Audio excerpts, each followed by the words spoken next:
ಷಡ್ಯಂತ್ರ ಅನ್ನೋದೇ ಷಡ್ಯಂತ್ರ ಅನ್ನೋದೇ ಸುಳ್ಳು ಅಂತ ಹೇಳ್ಕೊಂಡೇ ಎಲ್ಲ ಷಡ್ಯಂತ್ರ ಮಾಡಿದ ಬೂಡೆ ಗ್ಯಾಂಗಿನ ಬಿಕನಾಸಿಗಳು ಇವತ್ತು ಛಿದ್ರ ಆಗ್ಬಿಟ್ಟವ್ರೆ.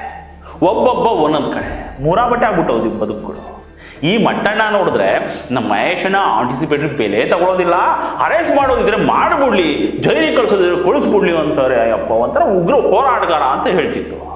ಇವಾಗ ನೋಡಿದ್ರೆ ಫೋನ್ ಸ್ವಿಚ್ ಆಫ್ ಮಾಡ್ಕೊಂಡು ಮಹೇಶ್ ಅಣ್ಣ ಎಸ್ಕೇಪ್.